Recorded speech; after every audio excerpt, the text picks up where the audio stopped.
Hair transplant कैसे किया जाता है? जनरली हेयर ट्रांसप्लांट 6 से 8 घंटे का प्रोसीजर है। 6 से 8 घंटे में 6 से 8 हज़ार बाल लगा सकते हैं। एक बाल कितने का लगेगा डॉक्टर साहब? एवरेज रेट की बात करें या एवरेज प्राइस की बात करें तो अगर कोई इंसान पूरी तरह बॉल्ड है आपके पास आता है, उसका भी क्या ट्रांसप्लांट हो सकता है? सारे सिर के ऊपर अच्छी डेंसिटी देना पॉसिबल नहीं होती। कि अगर किसी को हेयर ट्रांसप्लांट करना है तो थोड़ी ग्रोथ उसके सर पर बची होनी चाहिए। उसके बिना तो कोई चांस ही नहीं है हेयर ट्रांसप्लांट। अब ये जो बाल आपने उगाए, ये परमानेंट रहेंगे? ये बहुत सालों तक रहेंगे। इनके अंदर चेंज आ सकता है। बहुत सारे लोग ऐसा सोचते हैं कि आज हम क्लिनिक में जाएंगे और हम हेयर ट्रांसप्लांट करा के वापस आएंगे और हम नॉर्मल दिखेंगे। ये बहुत बड़ी मिसकंसेप्शन है। सबसे इम्पोर्टेंट तो ये है कि आप सर्जरी के बाद एक बैंडेज के साथ जाते हैं। जनरली बुखार, इन्फेक्शन, इन सब रीजन से भी बाल गिर सकते हैं क्या? टाइफाइड ऐसा फीवर है।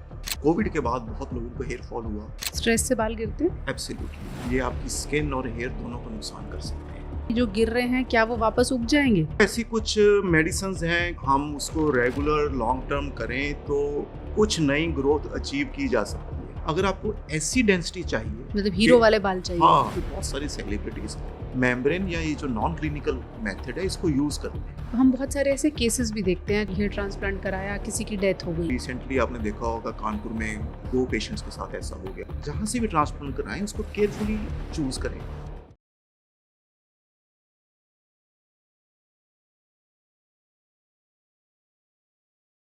इंसान की चाहत ऐसी है कि जितना होता है उससे ज्यादा चाहता है। बालों के मामले में ये बात और ज्यादा लागू होती है। आंकड़े ऐसा कहते हैं कि रोजाना औसतन 50 से 100 बाल उगते हैं और इतने ही गिर जाते हैं। यानी मोटे तौर पर हिसाब किताब ऐसा ही रहना चाहिए। लेकिन उम्र हमारे हाथ में नहीं है।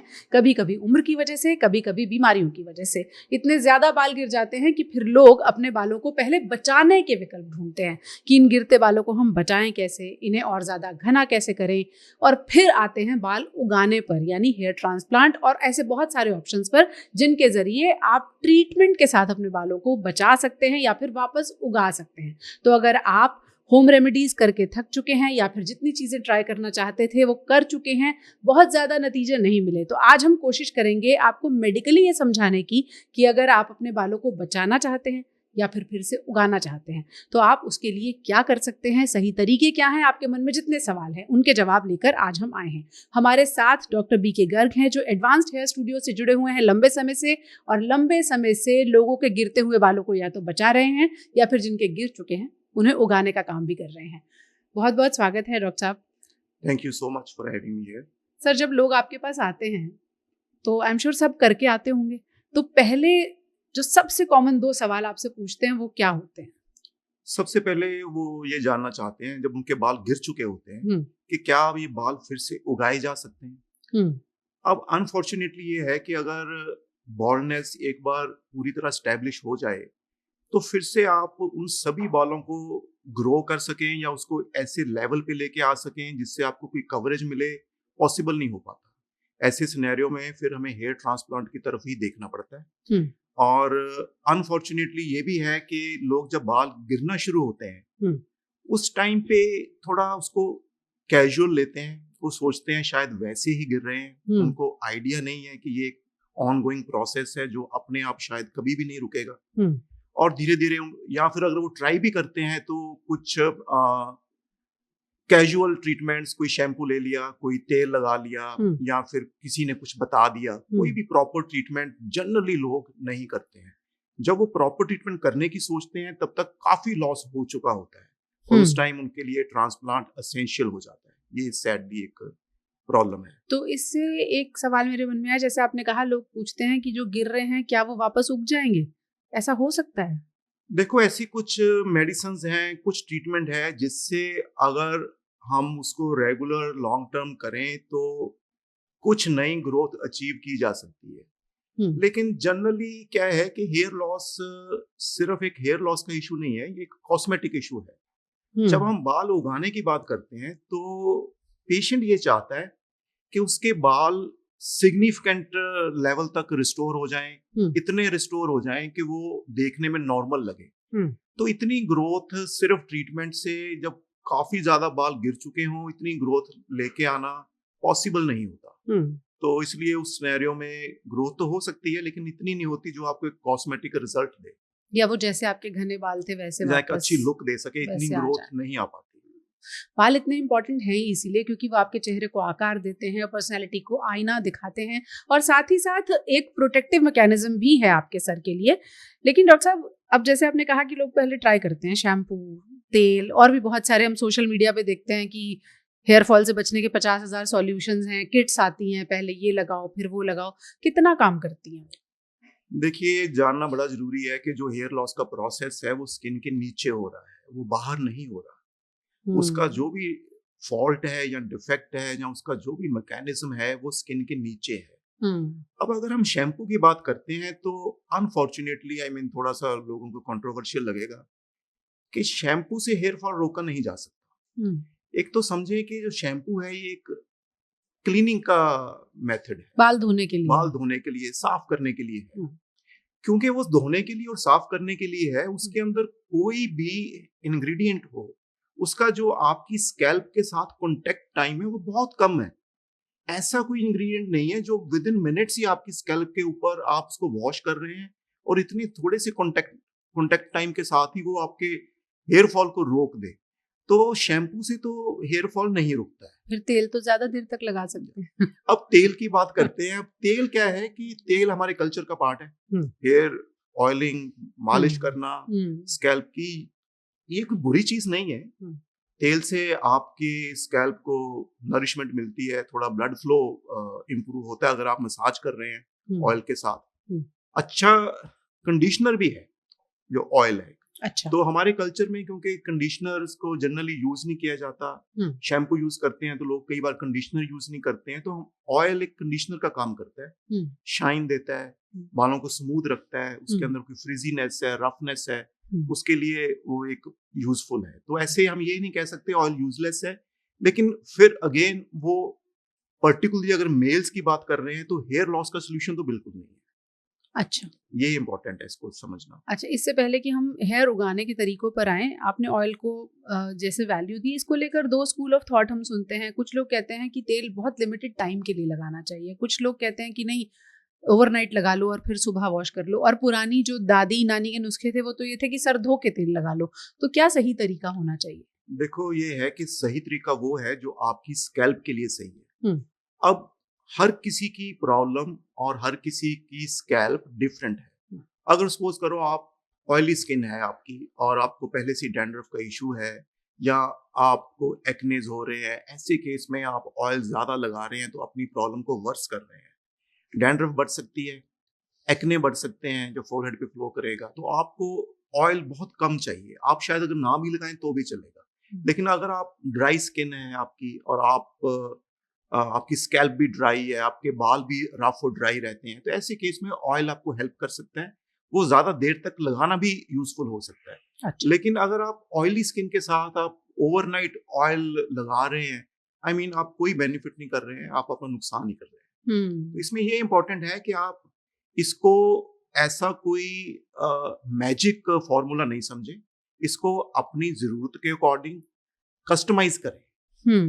अगर आप ओवरनाइट भी लगा सकते हैं, अदरवाइज लार्जली ऑयल जो है ये मॉइस्चराइजेशन का काम करता है, इसके आगे इसका बहुत ज्यादा रोल नहीं है। तो आइडियल सिनेरियो ये होगा कुछ घंटे लगाएं फिर हेयर वॉश कर दें। एग्जैक्टली, यही एक बैलेंस्ड अप्रोच है कि कुछ घंटे लगा के वॉश कर दें। यानी मोटे तौर पर ऑयलिंग किस तरह से करनी चाहिए ये हमने आपको समझाया। लेकिन आते हैं आज के मुद्दे पर। पुरुषों में खास तौर पर हम देखते हैं जैसे medically doctors male pattern baldness कहते हैं, वो बहुत ज़्यादा देखने को आती है और महिलाओं के मुकाबले पुरुषों में गंजेपन की समस्या ज़्यादा होती है। सीधे पुरुष गंजेपन तक पहुंच जाएं उससे पहले धीरे धीरे हेयर लॉस हो रहा होता है। क्या इस बात से फर्क पड़ेगा कि वो कितनी जल्दी आपके पास आ गए हैं?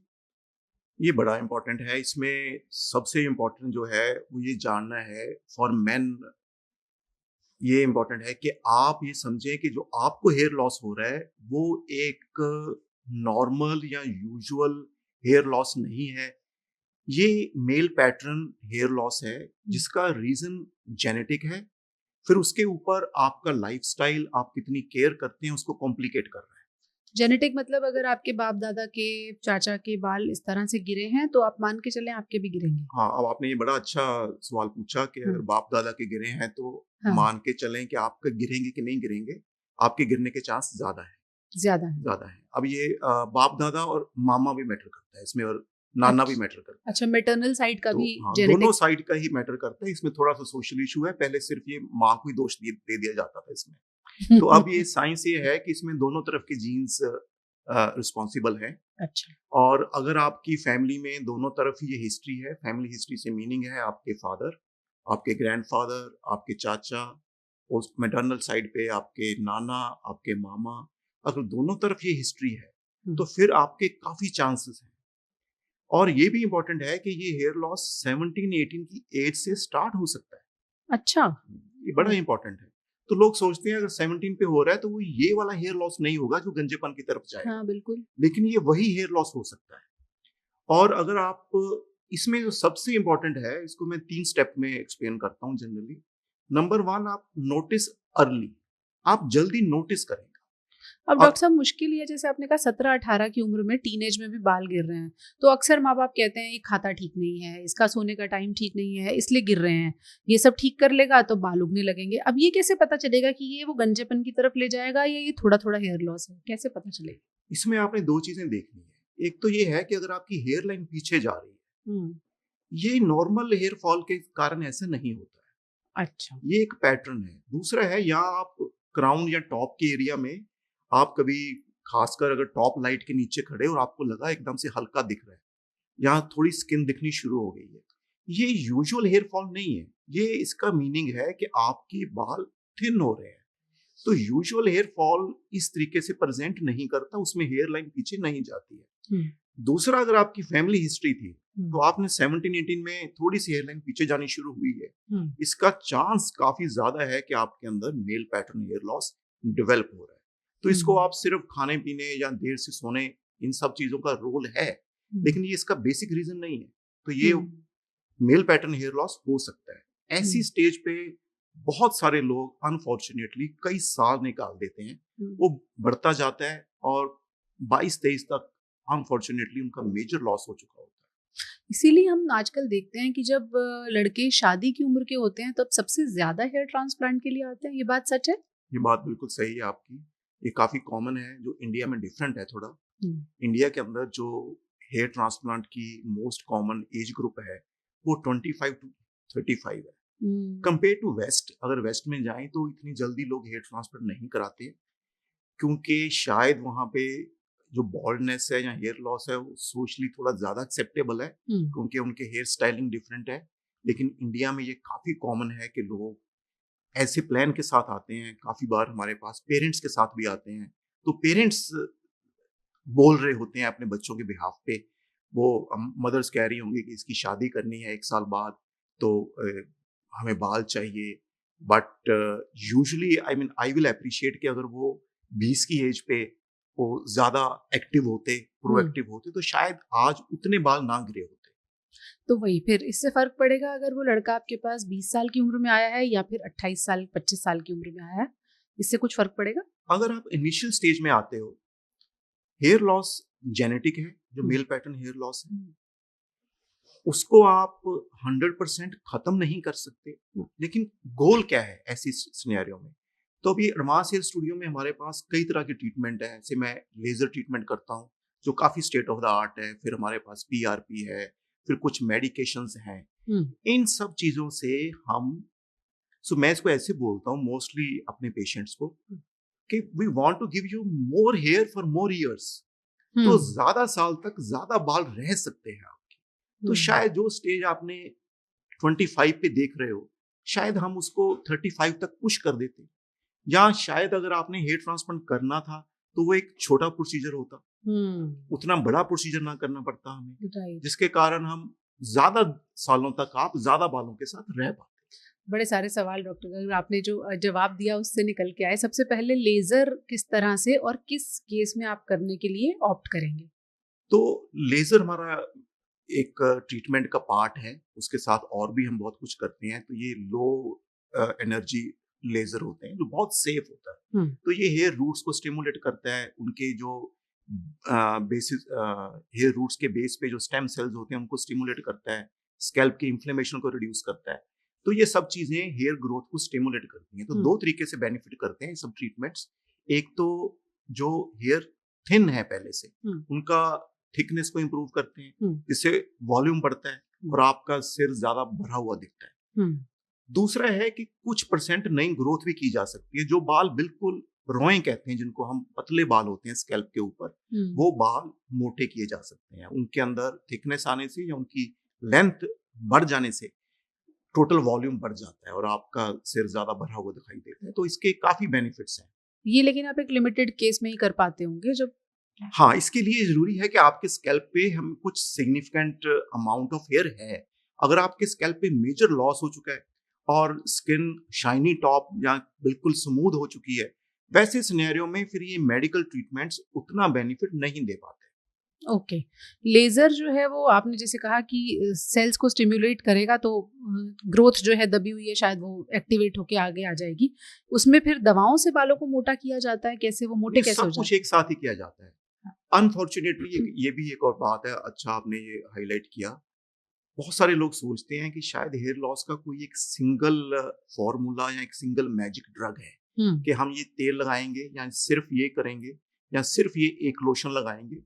अनफॉर्चुनेटली हेयर लॉस के अंदर, अगर खासकर अग्रेसिव हेयर लॉस है या खासकर जब आप शुरू कर रहे हैं ट्रीटमेंट, तो हमें एक से ज्यादा ट्रीटमेंट मोडेलिटीज या ट्रीटमेंट के मेथड एक साथ यूज करने चाहिए। उसी से बेहतर रिजल्ट आता है। और हम लेजर करते हैं जो हमारा उसका पिलर है हेयर लॉस ट्रीटमेंट का। फिर उसके साथ हम कुछ और भी आपको मेडिकेशन और प्रोडक्ट्स या ऐसा लोकल केयर का मेथड्स बताते हैं और ऐसी मेडिसिन देते हैं जिससे आपको बेनिफिट कई गुना मिलता है। हेयर लॉस के इलाज की जो मेडिकेशंस होती हैं किस तरह की होती हैं, उनका क्या रोल होता है? तो हेयर लॉस की मेडिकेशन में पॉपुलरली जब लोग बात करते हैं, अगर हम कोई इन्वेसिव ट्रीटमेंट की बात नहीं कर रहे हैं, तो दो मेन ड्रग्स हैं। तीसरा भी आजकल काफी पॉपुलर हो रहा है। इस ड्रग्स के अंदर है एक तो मिनॉक्सिडिल है जो लगाने का लोशन है, फिर एक मेडिसिन है फिनिस्ट्राइड जो एक हार्मोनल लेवल पे काम करती है। वो एक खाने की टैबलेट है। इसको आजकल कुछ लोग मेडिसिन के मिनॉक्सिडिल के अंदर मिक्स करके भी सेल कर रहे हैं। फिर तीसरा आजकल थोड़ा सा रोल है न्यूट्रिशन का, क्योंकि आजकल लाइफ स्टाइल स्ट्रेसफुल है, लोगों का खाना अच्छा नहीं है, तो कुछ न्यूट्रिशनल लेवल पे भी मैनिपुलेशन आजकल की जा रही है। तो ये जनरली सेफ मेडिकेशन है और ये बेनिफिट करते हैं। विटामिन का भी रोल रहता है, जैसे आपने न्यूट्रिशनल डेफिशिएंसी की बात की, विटामिन ई, विटामिन के बहुत हम सुनते हैं कि दिए जाते हैं, उनका रोल रहता है? डेफिनेटली। अगर आपको ये जो डेफिशिएंसीज हैं, अब इसमें भी ये इंपॉर्टेंट है, जो मेल पैटर्न हेयर लॉस है, इसमें जो डेफिशिएंसी है ये इसका बेसिक रीजन नहीं है। अब इसमें ये सोचना जरूरी है कि अगर आप ये सोचें कि आप सिर्फ विटामिन लेंगे और आपके बाल वापस आ जाएंगे, वो नहीं आएंगे। तो क्या है कि जो जेनेटिक लेवल पे रीजन है वो कितना मैनिफेस्ट करेगा, किस स्पीड से मैनिफेस्ट करेगा, कितनी देर तक मैनिफेस्ट करेगा, वो डिफर करेगा पर्सन टू पर्सन। वो इस पे डिपेंड करेगा आपका लाइफस्टाइल क्या है, आपकी डाइट कैसी है, आपकी जनरल हेल्थ कैसी है, आप हेयर केयर कितनी कर रहे हैं या आप इसका इलाज कितना कर रहे हैं। उससे हम इस प्रोसेस की पेस, इसकी सिवेरिटी दोनों को चेंज कर सकते हैं। तो इन चीजों से बेनिफिट होता है, लेकिन फिर ये जरूरी है सभी के लिए जानना कि विटामिन से हम इसका प्राइमरी लेवल पे इलाज नहीं कर सकते, लेकिन इनको इलाज के साथ लेने से बेनिफिट होता है। ये बात तो समझ में आती है कि ऐसा नहीं है कि आपने सिर्फ मल्टीविटामिन लेने शुरू किए तो आपके बाल उग जाएंगे, सीधे तौर पर ऐसा नहीं भी होगा। फिर भी लोग जानना चाहेंगे कि स्किन फ्रेंडली या हेयर फ्रेंडली विटामिन कौन से होते हैं जो उन्हें लेने चाहिए। ट्रू, ये बहुत इंपॉर्टेंट है। देखो, एक तो vitamin D, vitamin E, vitamin C, फिर जिंक है, सेलेनियम है। तो हम विटामिन्स भी फोकस करते हैं। फिर साथ में कुछ मिनरल्स हैं जो हेयर के लिए इम्पोर्टेंट है। फिर बायोटिन है जो हेयर के लिए बड़ा इम्पोर्टेंट है। अब इसको लेने का भी आइडियल वे तो ये है कि आपकी डाइट बैलेंस्ड हो, उसके अंदर फ्रूट्स, वेजिटेबल्स, प्रोटीन, एक बैलेंस्ड हेल्दी डाइट हो।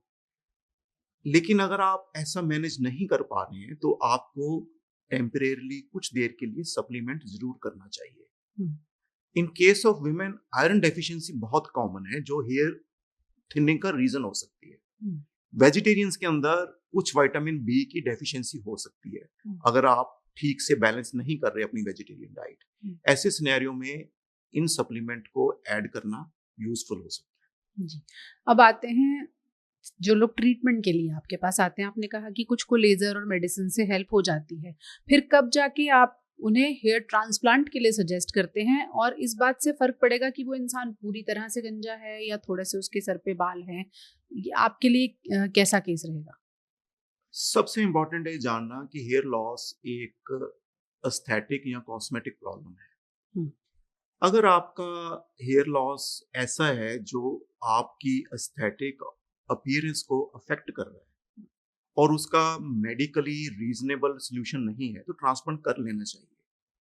इस चीज से ज्यादा फर्क नहीं पड़ता कि भी आपके सारे बाल गिरे हैं कि नहीं गिरे। सपोज आपका, अगर हम केस ऑफ मैन बात करें, तो अगर फ्रंट हेयर लाइन का लॉस हो चुका है आपका, तो ऐसे सिनेरियो में जनरली हेयर लाइन को रिस्टोर करना पॉसिबल नहीं हो पाता मेडिकली, तो उसके लिए हमें ट्रांसप्लांट ही कंसिडर करना पड़ेगा, चाहे सारा लॉस नहीं भी हुआ है।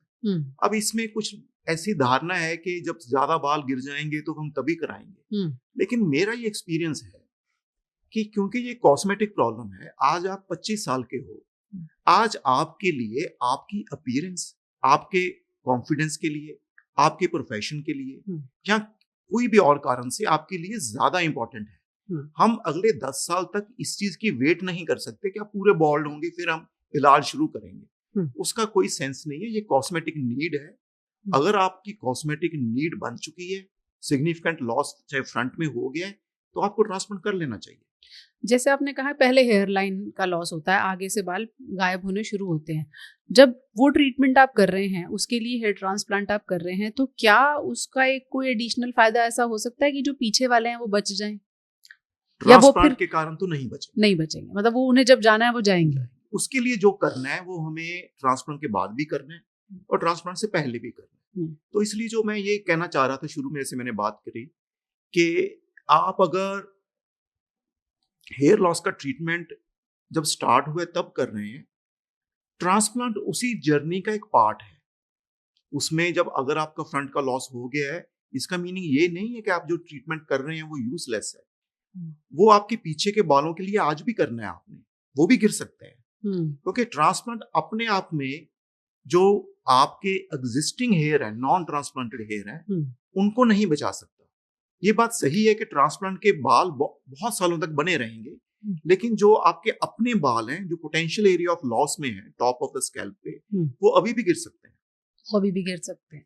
इसीलिए शायद लोग सोचते हैं पहले गंजे हो ही जाएं फिर आएंगे। एग्जैक्टली। बट देन मैं ये कहता हूँ कि आपने इतने साल गंजेपन के साथ क्यों निकाले?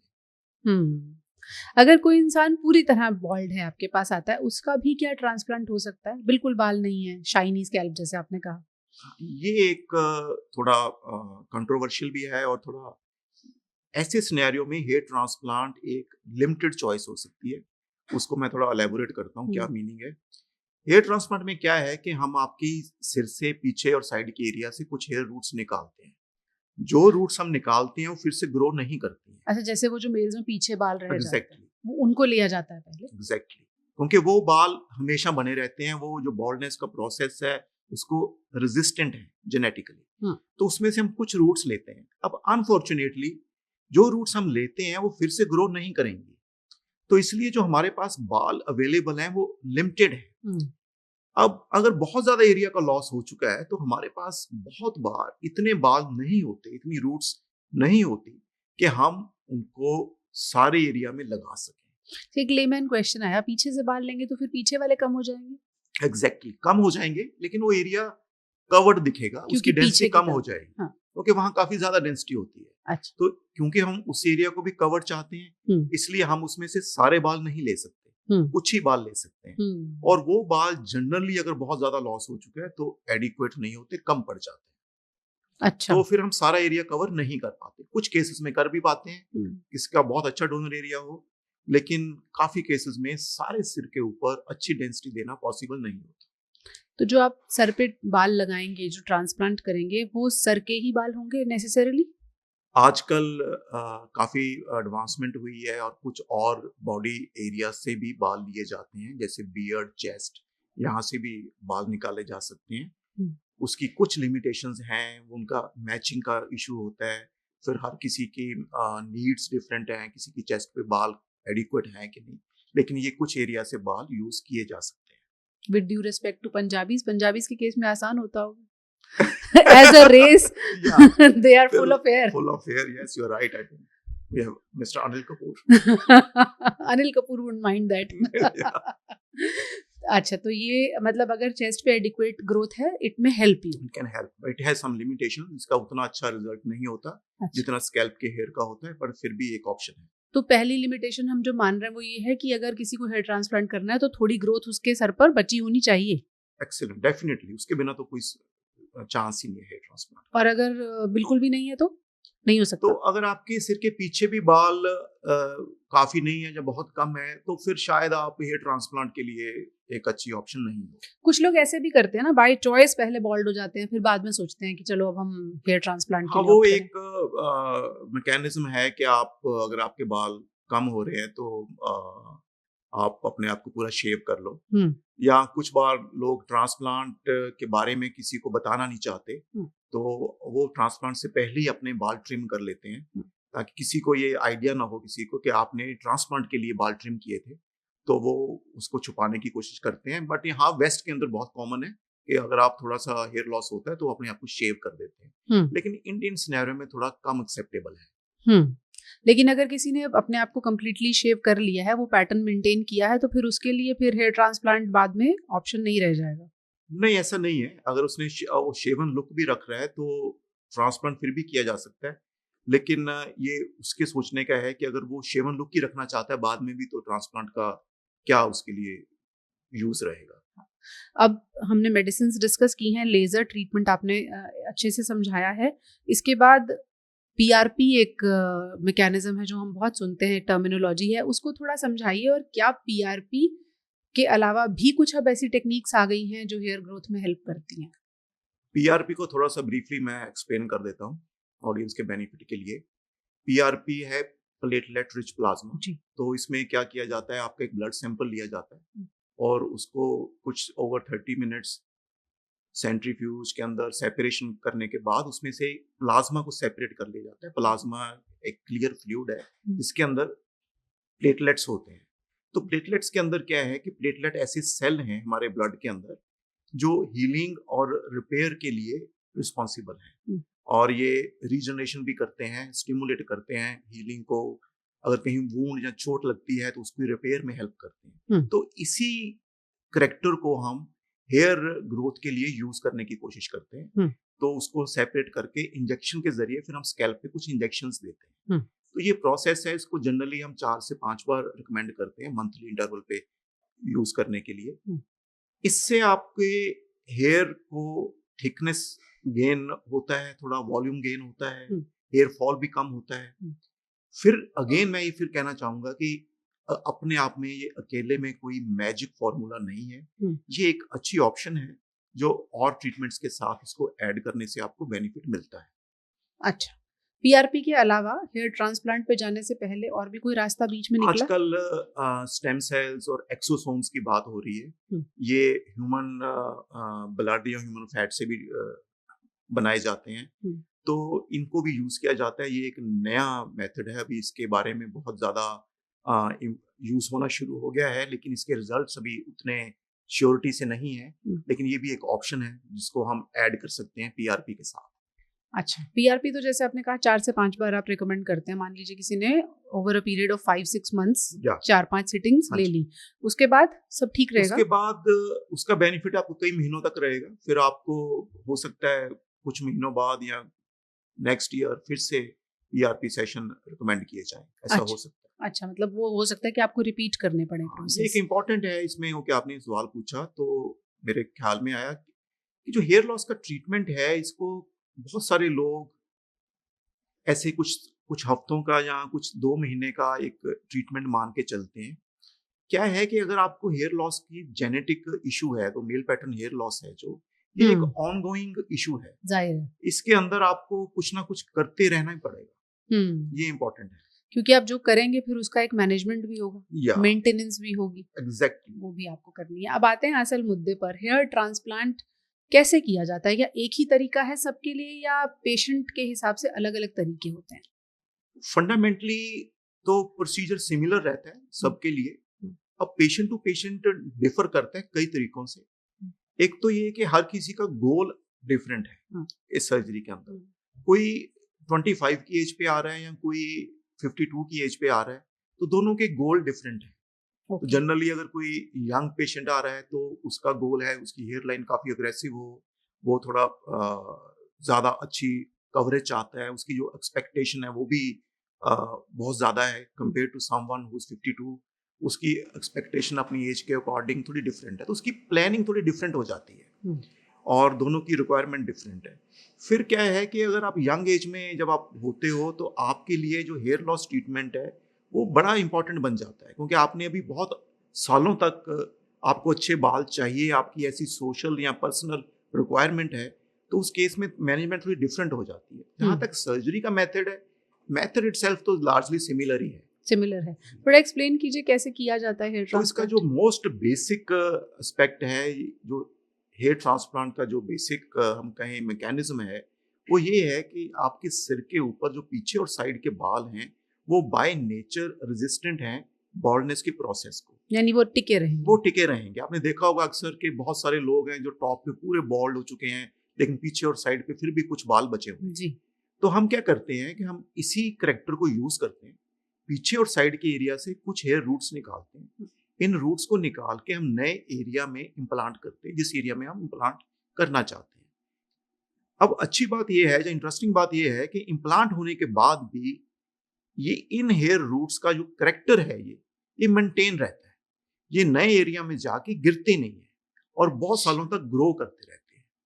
इसी कारण हेयर ट्रांसप्लांट के रिजल्ट सालों साल बने रहते हैं। तो जैसे आज आपके पास कोई मेल पेशेंट आता है और वो आपसे कहता है आज ही कर दो मेरा हेयर ट्रांसप्लांट, उसके साथ क्या प्रोसीजर होगा? आज ही कर देंगे आप? ये डिपेंड करता है। आई मीन पहले तो उसको इस प्रोसेस की समझ होनी चाहिए। अगर उसको समझ आ चुका है ये प्रोसेस, मैं ये चाहता हूँ कि वो उसको ये पता होना चाहिए कि जो हेयर लॉस है वो एक ऑनगोइंग प्रोसेस है। आज अगर उसके सामने हेयर लॉस है सिर्फ, तो जो उसके मिड स्कैल्प में या क्राउन एरिया में जो बाल हैं वो भी गिर सकते हैं। अगर आपने ये नहीं समझा तो आप सिर्फ हेयर ट्रांसप्लांट करोगे और कोई भी और ट्रीटमेंट नहीं करोगे, और ऐसा करने से आप कुछ ही सालों में एक और हेयर ट्रांसप्लांट की तरफ जा रहे होगे, क्योंकि जो आपके फिर बाल हैं वो भी पीछे के बाल फिर गिर जाएंगे और फिर आप एक और ट्रांसप्लांट करेंगे। अब अगर आप ऐसा सोच रहे हो कि मैं आज गंजा हूं सामने से और मैं कुछ नहीं करूंगा और सिर्फ हेयर ट्रांसप्लांट करूंगा, ऐसा कर सकते हैं आप, लेकिन ये एक साउंड या एक अच्छा सोल्यूशन नहीं है। आपने ट्रीटमेंट भी करना है, ट्रांसप्लांट भी करना है, और जो आपके बाकी बाल हैं उनको बचाने की कोशिश भी करनी है। अच्छा, फिर अब सवाल ये कि अब पेशेंट आता है, वॉक्स इन टू योर ओपीडी और आपसे कहता है कि आज ही कर दो मेरा हेयर ट्रांसप्लांट, तो एक दिन का प्रोसीजर है, आज ही इधर से बाल निकाल के इधर लगाए काम हो गया, ऐसा होता है? प्रोसीजर तो एक दिन या 2 दिन का ही है, लेकिन उससे पहले कुछ बेसिक इन्वेस्टिगेशंस करनी होती हैं। हमें ये देखना होता है कि प्रोसीजर आपके लिए सेफ है, आप अच्छी हेल्थ में हैं, कोई और हेल्थ इशू तो नहीं है, आपकी स्किन पे लोकली कोई इशू तो नहीं है, कोई सोरियासिस या कोई और ऐसी स्किन कंडीशन तो नहीं है जिसके कारण ट्रांसप्लांट के अंदर इंटरफेरेंस हो सकता है। तो ये सब चीज़ें हम इंश्योर करते हैं, कुछ बेसिक इन्वेस्टिगेशंस करते हैं, उसके बाद हम सर्जरी कर सकते हैं। सर्जरी में जनरली 1 दिन या अगर बहुत बड़ा एरिया हो तो 2 दिन का समय भी लग सकता है। 1 दिन 2 दिन? या तो अगर बहुत बड़ा एरिया हो तो हमें सेशन बहुत लंबा हो जाता है। जनरली हेयर ट्रांसप्लांट 6 से 8 घंटे का प्रोसीजर है, काफ़ी एक्सटेंसिव प्रोसीजर है, इसके अंदर डॉक्टर उसके असिस्टेंट एक साथ काम करते हैं। तो अगर बहुत बड़ा एरिया हो जहाँ हमें बहुत ज़्यादा नंबर ऑफ रूट्स इम्प्लांट करनी हो, तो ऐसे सिनेरियो में कई बार इससे भी लंबा ड्यूरेशन हमें चाहिए होता है, तो उस केस में हम 2 दिन में भी इस प्रोसीजर को परफॉर्म कर सकते हैं। जैसे आपने कहा ऑन एन एवरेज 6 से 8 घंटे लगते हैं, तो एक सेशन में 6 से 8 घंटे के सेशन में आप कितने बाल ट्रांसप्लांट कर लेते हैं? हम 6 से 8 घंटे में 6 से 8 हज़ार बाल लगा सकते हैं। अच्छा। और इतने बालों की रिक्वायरमेंट काफ़ी लोगों को रहती है। अगर किसी का बहुत कम हेयर लॉस है तो शायद वो 3-4 हज़ार बालों से भी उसका काम हो सकता है, लेकिन काफ़ी लोगों को जब हमारे पास आते हैं तो उनको 6 से 8 हज़ार बालों की रिक्वायरमेंट रहती है। तब मिनिमम 2-3 हज़ार बाल तो लगवा के ही जाएगा। मिनिमम इतने बाल तो सबको ही चाहिए होता है। एक बाल कितने का लगेगा डॉक्टर साहब? ये बड़ा वेरी करता है। I mean hair transplant expensive surgery है। आई मीन विदेश के कंपैरेटिवली तो फिर भी बहुत चीप है इंडिया में, लेकिन फिर भी एक एक्सपेंसिव सर्जरी है। जो कॉस्ट है हेयर ट्रांसप्लांट की, ये कई चीज़ों पे डिपेंड करेगी। एक तो आप कहाँ कर रहे हैं सर्जरी, कौन से शहर में कर रहे हैं जी। तो जैसे किसी भी चीज सर्विस में होता है, कॉस्ट ऑफ लिविंग का इशू है। फिर ये सर्जरी कौन कर रहा है, तो अगर एक क्वालिफाइड प्लास्टिक सर्जन कर रहा है और वो सर्जरी में खुद इन्वॉल्व है, तो उस केस में ऑब्वियसली आपकी सर्जरी कंपेयर टू समवन आप ऐसे क्लिनिक पे कर रहे हैं जिसमें शायद डॉक्टर सुपरविजन भी नहीं है, तो उससे काफी बढ़ जाएगी। तो जनरली सर्जरी का रेट, हम एवरेज रेट की बात करें, एवरेज प्राइस की बात करें, तो 1-1.5 लाख से लेके 3-4 लाख तक भी हो सकता है, डिपेंडिंग अपॉन कितने बाल लगाने हैं और कितना बड़ा एरिया है आपका, इन सब चीजों को देखते हुए। बहुत सारे लोग ऐसा सोचते हैं कि आज हम क्लिनिक में जाएंगे और हम हेयर ट्रांसप्लांट करा के वापस आएंगे और हम नॉर्मल दिखेंगे, ऐसा होता है? नहीं, ऐसा बिल्कुल भी नहीं होता। अब ये बहुत बड़ी मिसकंसेप्शन है कि शायद ये एक सैलून प्रोसीजर या कोई ब्यूटी प्रोसीजर है, तो ये एक फुल फ्लेज क्लिनिकल प्रोसीजर है जिसके अंदर कोई स्टिच नहीं आता या कोई इंसिजन जिसको हम कट कहते हैं वैसा कट नहीं आता, लेकिन अदरवाइज काफी एक्सटेंसिव प्रोसीजर है। आई मीन एक प्लास्टिक सर्जन और उसके 3-4 असिस्टेंट 6 से 8 घंटे आपके सिर के ऊपर काम कर रहे हैं, तो आप उसको कैजुअली नहीं ले सकते। दूसरा, आपने कहा कि उसको कितनी जल्दी रिजल्ट दिखेगा या उसको आज ही रिजल्ट दिखेगा नहीं दिखेगा। अब इसमें इंटरेस्टिंग ये है कि हम जो बाल लगाते हैं वो बिल्कुल छोटे छोटे रूट्स होते हैं, आप उनको सिर्फ 1 या 2 मिलीमीटर दिखाई देते हैं।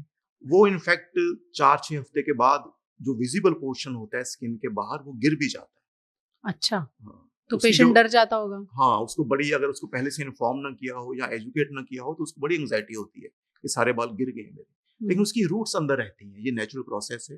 फिर वो सर्जरी के 3 महीने के आसपास वो रूट्स फिर से ग्रो करना स्टार्ट करती हैं। जैसे नए स्प्राउट्स निकलते हैं ऐसी नई ग्रोथ स्टार्ट होती है। फिर धीरे धीरे और 3 महीने में हमें सिग्निफिकेंट ग्रोथ, आप कह सकते हैं कि 6 महीने में हमें सिग्निफिकेंट ग्रोथ दिखाई देती है। अगर आपको हैरानी होगी, फुल आउटकम तो हम 9 से 12 महीने तक वेट करते हैं। बिल्कुल। तो इतना लंबे समय चाहिए इसके लिए। यानी ऐसा नहीं है कि आप आज गए, आपने क्लिनिक में हेयर ट्रांसप्लांट कराया और अगले दिन आप शादी के लिए लड़की ढूंढने जा सकते हैं। अगर अपने बालों का बेहतर रिजल्ट आपको देखना है तो 6 महीने से 1 साल लग सकता है। डेफिनेटली, अगर आपका कोई ऐसा एजेंडा है या कोई इवेंट है तो आपको उससे सिग्निफिकेंट टाइम पहले, एटलीस्ट 6 से 9 महीने पहले सर्जरी प्लान करनी है। ऐसे लोग आते हैं डॉक्टर साहब आपके पास कि बस हमें तो 3 महीने बाद शादी करनी है? बहुत बार ऐसा होता है कि वो बहुत देर से इसके ऊपर एक्शन लेते हैं और उनको सडनली पता चलता है कि उनके मन में सोच रखा होता है ऐसा कि शायद हम ट्रांसप्लांट कराएंगे और 10-15 दिन में रिजल्ट आ जाएगा, लेकिन जब उनको पता चलता है कि इसमें तो कई महीने लगेंगे, तो आई मीन उनके लिए काफी प्रॉब्लमेटिक सिनेरियो। कोई क्विक फिक्स ऑप्शन आप देते हैं? तो ऐसे सिनेरियो में फिर आर्टिफिशियल रिप्लेसमेंट या नॉन क्लिनिकल रिप्लेसमेंट, जो हम एडवांस स्टूडियो में हम वर्ल्ड फेमस है उसके लिए, वो एक चॉइस है। तो वो इमीडिएट रेस्टोरेशन है, इमीडिएट रिजल्ट है, वो नॉन क्लिनिकल ऑप्शन है, तो इमीडिएटली उसका रिजल्ट दिया जाता है, जिसे मेम्ब्रेन कहा जाता है। हाँ जी, एग्जैक्टली। तो उसमें आप वो नॉन क्लिनिकल प्रोसीजर है, उसमें कोई लिमिटेशन नहीं है क्लिनिकल या आपके डोनर एरिया की, या उसमें आप इमीडिएट रिजल्ट पा सकते हैं। वो तो बालों की विग जैसा कुछ हुआ, तो आम भाषा में समझाएं अगर। हाँ, आम भाषा में कहें तो एक आर्टिफिशियल हेयर सिस्टम है, बहुत रिफाइंड है ये, मैं इस तरीके से कहूँगा, और देखने में नेचुरल लगता है। लेकिन अगर आप बहुत ज्यादा कवरेज चाह रहे हैं और बहुत जल्दी चाह रहे हैं, या आपकी ऐसी रिक्वायरमेंट है कि आपको एंटायर हेड कवरेज चाहिए और बहुत ज्यादा आपका हेयर लॉस है, तो वैसे केस में ये एक आइडियल सोल्यूशन हो सकता है। पहले हेयर ट्रांसप्लांट की बात कर लेते हैं, फिर मेम्ब्रेन डिस्कस करेंगे। हेयर ट्रांसप्लांट कराने के बाद, जैसे आपने कहा, आज आपने कोई प्रोसीजर किया तो 3 महीने लगेंगे, बीच में वो रूट्स नीचे जाएंगी, फिर ऊपर आएंगी, फिर सिग्निफिकेंट ग्रोथ होगी। इस दौरान पेशेंट को क्या करना होता है? इस दौरान पेशेंट को सबसे इम्पोर्टेंट तो है कि उसके अंदर पेशेंस चाहिए, वो वरिड ना हो, क्योंकि जो प्रोसेस हो रहा है कि उसको कोई भी ग्रोथ नहीं दिख रही है 2 महीने पे, वो बिल्कुल नॉर्मल प्रोसेस है, वो नेचुरल प्रोसेस है, तो उसमें कोई चिंता का इशू नहीं है। उसको इस टाइम के ड्यूरिंग, क्योंकि उसने अपना हेड शेव किया है, वो उस मेंटल फ्रेम में है, इस टाइम उसको अपना हेयर केयर का जो रेजीम है, जहाँ उसका जो शेड्यूलिंग है, जहाँ उसका जो एफर्ट है, उसको कंसंट्रेट कर लेना चाहिए। इस टाइम उसको अपनी हैबिट्स इंप्रूव कर लेनी चाहिए, एक अच्छा रिमाइंडर है, और अपने हेयर केयर पे फोकस करना चाहिए, ताकि उसके जो प्री एग्जिस्टिंग हेयर है, जो नॉन ट्रांसप्लांटेड हेयर है, वो बेहतर हो सके, और जब हेयर ट्रांसप्लांट का रिजल्ट आए तो वो पहले से भी बेहतर लगे। और भी बेहतर लगेगा। तो आप कुछ शैम्पू कुछ लगाने के लिए कुछ क्या रहता है प्रोसीजर उसके बाद? तो ट्रांसप्लांट के बाद आपको अपने हेयर की केयर जो आप शायद पहले नहीं कर रहे थे वो उसके ऊपर ज़्यादा ध्यान देना चाहिए। हेयर लॉस का जो ट्रीटमेंट है जो शायद पहले आपने अच्छे से नहीं किया या नहीं किया, अब आपके पास मोटिवेशन है, रीज़न है उसको अच्छे से करने का, तो हम ट्रांसप्लांट के 15 से 20 दिन के बाद जो हेयर लॉस का ट्रीटमेंट है वो स्टार्ट कर सकते हैं, सो दैट उसके जो अपने बाल हैं वो बचे रहें और बेहतर हो जाएं आने वाले 2-3 महीने में। और जब ट्रांसप्लांट का रिजल्ट आए तो आपके अपने बाल भी बेहतर हो चुके हैं, आपको और भी अच्छा रिजल्ट दिखाई देता है। मेरा सवाल ये कि जैसे आपने ओटी में एक प्रोसीजर किया और वो बाल लगाए, उसके बाद पेशेंट को कुछ करना है अपने स्कैल्प की केयर के लिए, धूप में जाने से बचना है, कोई दवा लेनी है, क्या करना है उसको? तो जो इमीडिएट केयर है उसमें सबसे इम्पोर्टेंट तो ये है कि आप सर्जरी के बाद एक बैंडेज के साथ जाते हैं, तो फर्स्ट वॉश आप हमारे पास आके करते हैं, हम उस पर बैंडेज निकाल देते हैं, हेड वॉश करते हैं अगले ही दिन, 2 या 3 दिन के बाद जनरली। और उसके बाद आपने डेली अपना हेड वॉश करना है, बहुत जेंटल वे में हम एक्सप्लेन करते हैं आपको कि आपने जोर से रब नहीं करना है, और एक जेंटल शैम्पू के साथ जो हम प्रोवाइड करते हैं उसके साथ आपने बहुत जेंटली क्लीन करना है। तो अराउंड 10 to 12 डेज तक आपने जेंटली अपने स्कैल्प को, ऐसे हार्ड शावर के नीचे नहीं, हाँ शावर के नीचे नहीं जाना, टॉवल के साथ रब नहीं करें या जोर से रब नहीं करें, या ध्यान रखें कोई चोट नहीं लगे। कई बार गाड़ी में बैठने की कोशिश करते हैं, सिर पे जोर से टच हो जाता है तो प्रॉब्लमेटिक हो सकता है इनिशियल कुछ दिनों में, ये आपने ध्यान रखना है। अदरवाइज आपके चलने फिरने पे या रूटीन काम करने पे कोई ऐसी लिमिटेशन नहीं है। अराउंड 10 to 12 डेज में आपका स्कैल्प जनरली पूरा क्लीन हो जाता है और आप देखने में प्रेजेंटेबल लगते हो। तो आप बिना कैप के या आप कह सकते हैं नेकेड हेड के साथ भी काम पे जा सकते हैं। आपको चाहिए कि आप अगले 6 से 8 हफ्ते तक प्रोलॉन्ग्ड एक्सपोजर टू सनलाइट, ये इंपॉर्टेंट है। ऐसे धूप में 2 मिनट जाने से कुछ नहीं होता, लेकिन अगर आप सोचें लोकेशन पे जा रहे हैं, बीच पे जा रहे हैं और आप सोच रहे हैं आप बहुत देर तक धूप में बैठे, तो जनरली कैप यूज कर लें, क्योंकि थोड़ा स्किन अभी इंजर्ड है तो उसमें स्ट्रॉन्ग सनलाइट ज्यादा टाइम तक एक्सपोज ना करें। इसके अलावा और कोई स्पेशल केयर 10-12 दिन के बाद नहीं चाहिए। यानी रफली आप 2 महीने तक थोड़ा ध्यान रखें। ऑफिस कब से जा सकते हैं? ऑफिस तो आप 10-12 दिन के बाद बिना कैप के जा सकते हैं, उस टाइम आपका स्कैल्प क्लीन दिखेगा। अगर आप ऑनलाइन काम करते हैं या डेस्क जॉब करते हैं और आपकी अपीयरेंस का इशू नहीं है तो आप कैप के साथ 2 दिन के बाद भी जा सकते हैं। 2 दिन के बाद कुछ दवाएं लेनी पड़ती है? आप 7 से 8 दिन तक एंटीबायोटिक, कुछ पेन किलर या कुछ स्वेलिंग की मेडिकेशन के ऊपर रहते हैं। उसके बाद जनरली किसी मेडिकेशन की जरूरत नहीं पड़ती।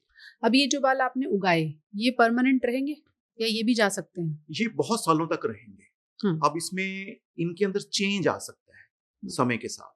चेंज 2 तरीके से आता है, एक तो ये है कि आपके बाल सफेद हो सकते हैं, क्योंकि अगर आपके बाल नई सफेद, प्रॉब्लम, आई मीन जैसे आपके बाल नई ट्रांसप्लांट के कारण नहीं है, बट आपके बाल सफेद हो सकते हैं, थोड़े पतले हो सकते हैं। अच्छा। दूसरा ये है कि बहुत लोग ये कहते हैं कि हमारे बाल गिर गए या रिजल्ट उतना अच्छा नहीं रहा कुछ सालों बाद। उसमें जो सबसे बड़ा कारण ये है कि वो ट्रांसप्लांट के बाल गिरना नहीं है। जब आप ट्रांसप्लांट कराते हैं आपके अपने बाल भी थे आप काफी स्कैल्प के ऊपर जो धीरे धीरे गिरते जा रहे हैं। तो 4-5 साल में क्या हुआ कि सिर्फ ट्रांसप्लांट के बाल रह गए और आपके अपने बाल गिर गए। पर्टिकुलरली अगर आपने उसका कोई इलाज नहीं किया था और आप सिर्फ सोच रहे थे सिर्फ ट्रांसप्लांट ही काफी रहेगा, तो वैसे सिनेरियो में आपके सिर के ऊपर कुछ सालों बाद सिर्फ ट्रांसप्लांट के बाल रह जाएंगे और आपको लगेगा आपका रिजल्ट बहुत कम हो गया है। किस तरह का इलाज आप रिकमेंड करेंगे? पीआरपी भी कराएं साथ के साथ, कुछ कराते रहें, क्या कराना चाहिए? तो इसमें हेयर लॉस का जो ट्रीटमेंट है जो आप शायद ट्रांसप्लांट से पहले कर रहे थे या आप शायद उतने अच्छे से नहीं कर रहे थे, वो आपको ट्रांसप्लांट के बाद सीरियसली करना चाहिए। इसके अंदर पेशेंट टू पेशेंट वेरी करता है। पीआरपी ऑप्शन है, मिनॉक्सिडिल है, फिर फिनेस्ट्राइड है, फिर कुछ मल्टीविटामिन्स हैं, एक्सोसोम्स हैं, तो ये सब ट्रीटमेंट्स हैं। तो इसके अंदर डिफरेंट टाइम पे डिफरेंट टाइप के कॉम्बिनेशन आपको रिकमेंड किए जा सकते हैं। लेजर ट्रीटमेंट है जो 8 महीने का प्रोग्राम है हमारे पास, वो भी एक ऑप्शन है जिसको आप 1 साल करते हैं फिर कुछ सालों तक उसका बेनिफिट रहता है। तो ऐसे डिफरेंट लेवल ऑफ ट्रीटमेंट आपकी नीड के अकॉर्डिंग ऑफर किया जा सकता है। ओके। एक बार जो बाल उगे हैं उनको आप कितना संभाल के रखते हैं इसी पर डिपेंड करेगा वो कितना चलेंगे। हाँ, वो बहुत सालों तक रहते हैं अपने आप भी, लेकिन कुछ ना कुछ करते रहें तो उनका रिजल्ट ज्यादा मेंटेन रहता है। कुछ एक लिमिटेशन है कि किन लोगों का आप हेयर ट्रांसप्लांट नहीं करना चाहेंगे? कोई हेल्थ कंडीशन है या कोई रीजन है जिसकी वजह से वो सही कैंडिडेट नहीं होगा? सबसे इम्पोर्टेंट है कि ये एक कॉस्मेटिक सर्जरी है, अगर आपके लिए वो सेफ नहीं है तो ये सर्जरी नहीं करनी चाहिए। अब उसमें अगर आपको कोई ऐसी हेल्थ कंडीशन है, कोई हार्ट कंडीशन है ऐसी, या कोई आपको सीवियर डायबिटीज है जो कंट्रोल नहीं की हुई, अगर कंट्रोल्ड है तो कर सकते हैं, या कोई और ऐसी कंडीशन है जो आपको सर्जरी के लिए अनफिट करती है या सर्जरी के अंदर रिस्क को बढ़ा देती है, तो आपको, क्योंकि ये कॉस्मेटिक सर्जरी है, आपको ये सर्जरी चूज नहीं करनी चाहिए। फिर दूसरा है कई बार कि आपकी स्किन कंडीशन ऐसी है, तो कुछ लोगों में जो हेयर लॉस है वो डिफरेंट होता है, वो किसी डिजीज प्रोसेस का आउटकम होता है, स्कारिंग एलोपेशिया कहते हैं, या कुछ ऐसी स्कैल्प की कंडीशन है जिसके अंदर आप हेयर ट्रांसप्लांट के लिए सूटेबल नहीं होते हो, तो ऐसे सिनेरियो में ट्रांसप्लांट एक अच्छी चॉइस नहीं है। तीसरा जो इम्पोर्टेंट है, जो बहुत लोग इग्नोर कर देते हैं, अगर आपकी एक्सपेक्टेशन सर्जन फुलफिल नहीं कर पाता या आपकी एक्सपेक्टेशन ऐसी है जो ट्रांसप्लांट से फुलफिल नहीं हो सकती, तो आपको ये सर्जरी नहीं करनी चाहिए, क्योंकि ये कॉस्मेटिक सर्जरी है। अगर ये आपका कॉस्मेटिक गोल जो कैसा भी है किसी कारण पूरा नहीं किया जा सकता, तो आप सही कैंडिडेट नहीं है, क्योंकि बाद में वो आपको अनरियलिस्टिक लगेगा फिर। एब्सोल्युटली। तो आपके लिए जरूरी है कि आप इस प्रोसेस की जो लिमिटेशन है वो अपने सर्जन से डिस्कस करें, अगर आपको लगे ये आपके लिए सही है फिर ही करें। बाल गिरते क्यों हैं, इस पर तो जैसे आपने कहा जेनेटिक रीजंस भी होते हैं, जनरली बुखार, इन्फेक्शन, इन सब रीजन से भी बाल गिर सकते हैं क्या, और क्या वो टेम्परेरी फेज होता है? बिल्कुल सही कहा आपने। टाइफाइड ऐसा फीवर है, कोविड के बाद बहुत लोगों को हेयर फॉल हुआ, तो बॉडी के अंदर कोई स्ट्रेसफुल सिचुएशन है, physical stress, even mental stress भी हेयर फॉल को कंट्रीब्यूट कर सकता है। स्ट्रेस से बाल गिरते हैं? एब्सोल्युटली। अगर आपकी नींद अच्छी नहीं है, उससे बॉडी के अंदर स्ट्रेस के हार्मोन्स रिलीज होते हैं, ये आपकी स्किन और हेयर दोनों को नुकसान कर सकते हैं। जनरली जो, अगर आपको मेल पैटर्न बॉल्डनेस का इशू नहीं था, तो जनरली स्पीकिंग इस टाइप का हेयर लॉस रिकवरेबल है, और ये केयर लेने से या आपकी कंडीशन ठीक होने से या उसको मैनेज करने से वो रिकवरेबल है।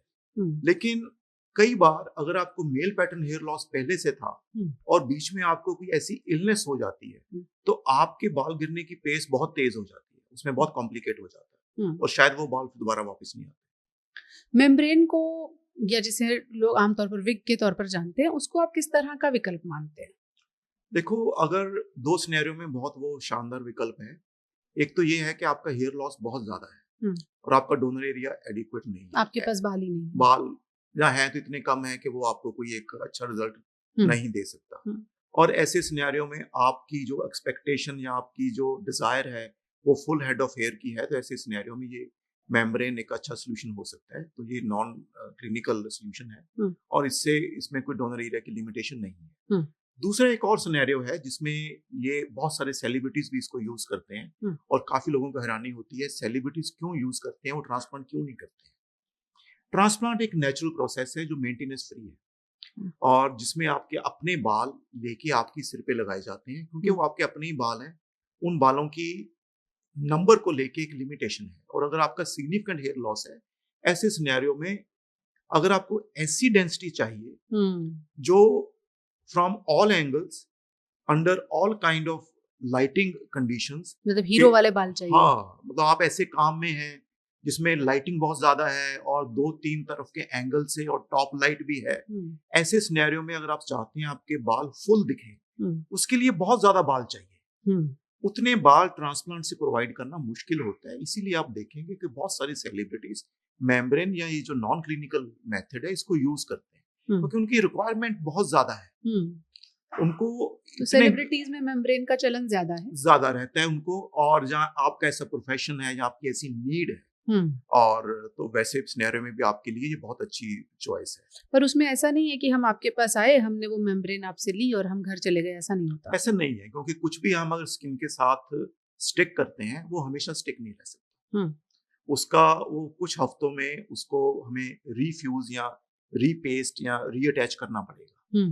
तो क्या है कि ऐसा कोई ग्लू या ऐसा कोई मेथड नहीं है जो स्किन के साथ हमेशा ही लगा रहे। फिर हमें क्या है कि उसके नीचे भी कुछ बाल रहते हैं, आपके स्कैल्प पे ऐसा नहीं है कि आप कम्प्लीटली बॉल्ड हो, कई बार आप कम्प्लीटली बॉल्ड नहीं भी होते, हल्के हल्के बाल हैं, तो उनका भी केयर करना होता है, उनको भी ट्रिम करना होता है, तो उसका पार्ट है। तो उसके अंदर एक मेंटेनेंस इन्वॉल्व है। आप कह सकते हैं मंथली, एक जैसे आपने सैलून में जाना होता है, ऐसे आपने अब हेयर कट के लिए जाना होता है, ऐसे आपको मंथली उसके अंदर एक मेंटेनेंस इन्वॉल्व है। तो एक बार मेम्ब्रेन लगाई, फिर 1 महीने बाद आना है, फिर क्योंकि हेड वॉश कैसे करेंगे? हेड वॉश कर सकते हैं उसके साथ आप, अच्छा, लेकिन आपको उसको रीअटैच करना पड़ेगा। अच्छा। और उस मेम्ब्रेन को, क्योंकि वो मेम्ब्रेन थोड़ा लूज हो सकता है उसका अटैचमेंट स्किन से। जो मैं समझ रही हूँ कि आप रेगुलर हेड वॉश कर सकते हैं, लेकिन 1 महीने बाद आना पड़ेगा रीअटैच करने। ऐसा नहीं कि वॉश किया तो निकल जाएगा। ना, ऐसा नहीं है, ऐसा नहीं है। ऐसे तो आप स्विम भी कर सकते हैं, आपकी जो फिजिकल एक्टिविटी है, जिम जा सकते हैं, ऐसा कोई इशू नहीं है, लेकिन आपको हर महीने एक बार आना होगा। कई बार कुछ लोग जो मेम्ब्रेन लगाते हैं, उनको डॉक्टर्स कुछ हेल्थ कंडीशंस में सलाह देते हैं कि आप इसे ना लगाएं। ऐसा कब होता है? ऐसा होता है अगर आपको ऐसी स्कैल्प कंडीशन है जिसके साथ जिसको कॉन्टिन्यूस केयर चाहिए, या जिसके अंदर हमें मेडिकेशन एप्लीकेशन चाहिए, या जिसके अंदर हम कुछ भी अगर कोई केमिकल या कोई भी ग्लू या कुछ भी पेस्ट करते हैं, वो करना पॉसिबल नहीं है, तो वैसे पेशेंट्स के लिए ये ऑप्शन नहीं है। तो आपका स्कैल्प हेल्दी होना चाहिए, ये इम्पोर्टेंट है। और मेम्ब्रेन लगाने के बाद अंदर कोई इचिंग, पसीना, इस तरह की दिक्कतें नहीं यूजुअली आती? ऐसा नहीं है, यूजुअली ऐसा नहीं है। कुछ लोगों को ऐसा हो सकता है कभी कभी, उसको भी मैनेज किया जा सकता है। डिफरेंट टाइप ऑफ मेम्ब्रेन्स हैं और डिफरेंट टाइप ऑफ सॉल्यूशंस हैं आजकल उसके अंदर, लेकिन मोस्टली ऐसा इशू नहीं होता है। डॉक्टर साहब, हेयर ट्रांसप्लांट की एबीसीडी तो आपने समझा दी। अब हम बहुत सारे ऐसे केसेस भी देखते हैं जिसके बाद लोग डर जाते हैं कि हेयर ट्रांसप्लांट कराया, किसी की डेथ हो गई या प्रोसीजर गलत हो गया। ऐसा क्यों होता है? अब इसमें कुछ डेथ्स देखने को मिली रिसेंटली। आपने देखा होगा कानपुर में ऐसे 2 पेशेंट्स के साथ ऐसा हो गया, जो कि बहुत ही अनफॉर्चुनेट था। तो मैं इसमें एक बात कहना चाहूँगा, एक तो सभी लोग ये समझें कि सर्जरी बहुत सेफ है, फिर दूसरा ये भी समझें कि ये सर्जरी है, ये एक मेडिकल प्रोसीजर वर्ड है। तो सर्जरी जुड़ा है इसमें। हाँ, तो इसको वही रिस्पेक्ट दें जो ये डिजर्व करता है। तो आप अपना जहाँ से भी ट्रांसप्लांट कराएं, उसको केयरफुली चूज करें। एक तो ये जरूरी है कि डॉक्टर क्वालिफाइड हो। ब्यूटी पार्लर्स करते हैं। एग्जैक्टली। तो इसमें क्या हुआ, अनफॉर्चुनेटली, क्योंकि ये फील्ड काफी लुक्रेटिव था, तो बहुत सारे लोग इसमें ओवरनाइट ऑपरेटर बन गए। उन्होंने बहुत सारे क्लिनिक्स में सिर्फ टेक्नीशियन ये सर्जरी कर रहे हैं, और बहुत बड़ी सर्जरी कर रहे हैं, 15-15 घंटे सर्जरी कर रहे हैं, 12-12 घंटे सर्जरी कर रहे हैं। फिर अनहाइजीनिक और अनसेफ एनवायरनमेंट है। दूसरा, जब आप क्वालिफाइड और ट्रेन डॉक्टर नहीं होते, आपके सेफ्टी स्टैंडर्ड्स बहुत कम होते हैं, आपको अवेयरनेस नहीं होती कि क्या स्टेप सेफ है, क्या अनसेफ है, उससे सर्जरी में रिस्क बढ़ जाता है। बट इन जनरल मैं ये कहना चाहूंगा कि ये बेहद सेफ सर्जरी है, लेकिन आप क्वालिफाइड हैंड्स में होने चाहिए। ब्लीडिंग का कोई रिस्क रहता है क्या? जो लोग ब्लड थिनर्स पर हैं, उनको ध्यान रखना चाहिए अगर वो ऐसी सर्जरी के लिए सोच रहे हैं? अगर आप ब्लड थिनर्स में हैं तो आपको ब्लड थिनर्स बंद करने होंगे 4 से 5 दिन पहले, और आपको अपने डॉक्टर से परमिशन लेनी होगी कि आपको ब्लड थिनर बंद करना अलाउड है। अगर उनकी सलाह से सेफ है, फिर ही आप ये सर्जरी करें। ब्लड थिनर के साथ आप ये सर्जरी नहीं कर सकते। और कोई, जब आप, जैसे आपने कहा कुछ टेस्ट हम कराते हैं, तो उसमें कौन से लेवल्स जो हैं ऑप्टिमम होने चाहिए, तब फिर आप वो सर्जरी करेंगे? जैसे आपका, अगर आपके टेस्ट नॉर्मल होने चाहिए, हम आपका ब्लड काउंट्स कराते हैं, आपका हीमोग्लोबिन ठीक होना चाहिए, आपका रीनल फंक्शन जो किडनी का फंक्शन है वो ठीक होना चाहिए, फिर आपका जो ब्लीडिंग प्रोफाइल रहता है, एक प्रोथ्रोम्बन टाइम, जिससे हमें पता चलता है कि आपका ब्लड क्लॉट करने की कैपेबिलिटी कितनी रखता है, वो सही होना चाहिए। फिर आपके ब्लड में कोई इन्फेक्शन नहीं होना चाहिए, उसके लिए कुछ टेस्ट करते हैं। ये सब चीजें सही होती हैं तो हम ये सर्जरी कर सकते हैं। अगर आप डायबिटिक हैं तो आपकी डायबिटीज वेल कंट्रोल्ड होनी चाहिए। अगर वो कंट्रोल में नहीं है तो ये सर्जरी नहीं करनी चाहिए। बिल्कुल, जैसे डॉक्टर साहब बार बार कह रहे हैं कि ये पूरी तरह कॉस्मेटिक प्रोसीजर है, फैसला आपका है, लेकिन जब भी आप हेयर ट्रांसप्लांट का फैसला लें तो पहले डॉक्टर से अच्छे से कंसल्ट करें, प्रोसीजर को समझें, अपने नफ़े नुकसान को समझें और उसके बाद फैसला लें। फिर बाल बचाने का जो जिम्मा है वो आप डॉक्टर के ऊपर छोड़ सकते हैं। Thank you so much doctor. Thank you so much.